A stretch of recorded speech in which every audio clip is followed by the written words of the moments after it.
All right, the man who killed NYPD detective Jonathan Diller in 2024 now faces 90 years to life in prison. A jury finding Guy Rivera guilty of first-degree aggravated manslaughter, attempted murder, and 2 counts of criminal possession of a weapon. However, he was able to escape the top charge of first-degree murder.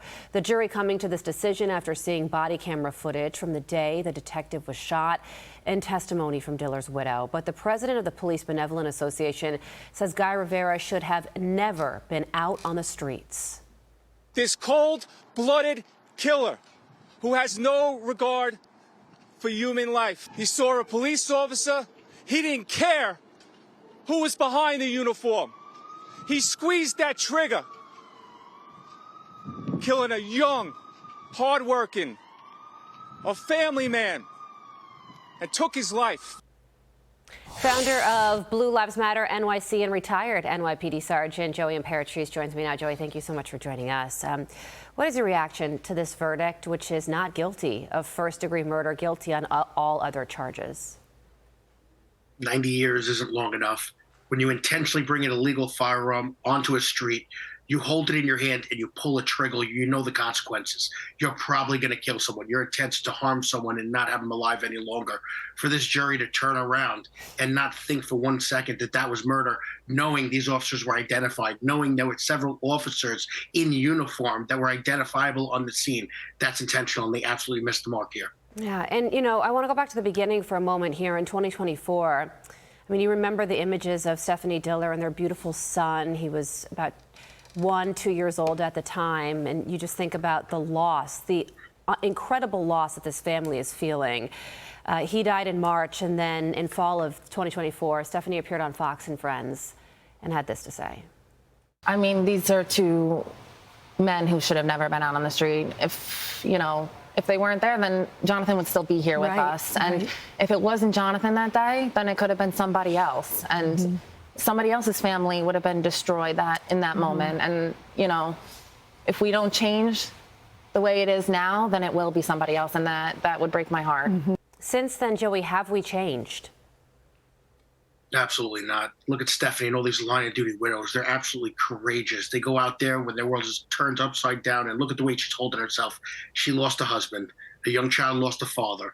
A mother and father lost a son. It's bad enough that law enforcement has to go against the grain every day and fight the politicians and the nonsense laws.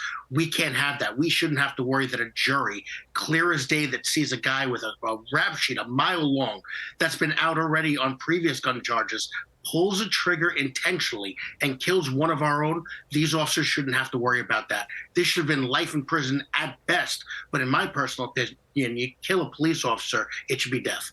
Yeah. And it's just an absolute massive loss for the NYPD and this family. And we reflect on this moment today as this verdict was reached, and still mourn the loss of Jonathan. And moving forward, Zohran Mamdani, he's been in office for about 84, 85 days so far. How do you think police feel about him and his tenure as mayor and the safety of this city under his leadership? Listen, you want the mayor of the city to succeed. That's what we should do. No one wants to fail. But from his history, going out there with the negative comments, I want to see leadership get in front of a podium when something like this happens, a verdict of this magnitude, in a negative way. I want to hear leadership get in front of a podium and say, this is not okay. We're not going to allow this, and we're going to stand behind our cops. With a 7-month-old baby that was shot and killed in Brooklyn yesterday, I want to see leadership in front of a podium saying, this is not being tolerated. This is New York City, and our finest are going to be out there every single day working for justice and make communities safer.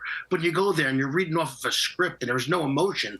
That's not good enough. He needs to step up his game and let this nation know that New York City is the pinnacle, that law and order is #1 and paramount, and that we're not going to have decisions like this verdict or little 7-month-old babies being killed being allowed in our city. Yeah, which is something that happened yesterday. A 7-month-old baby was shot and killed by a stray bullet, which is another horrific situation unfolding in New York City. And I want to get to something that took place in California.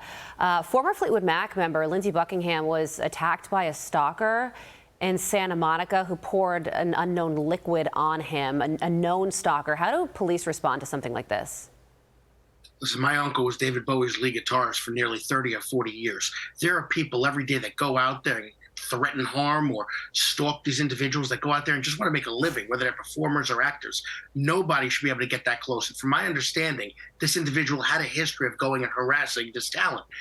Judges need to step it up and understand that we cannot have another John Lennon situation in this nation, allowing someone of that craziness to get that close to someone where they could injure or harm them. It's unacceptable. And it also shows the other talent out there that maybe you should think about getting security, armed security, to make sure that this incident doesn't happen and people do not get that close to be able to cause harm. A through line of why these people with criminal backgrounds are still out on the streets. Joseph Imperatrice, founder of Blue Lives Matter NYC, former police sergeant, we thank you so much for joining us.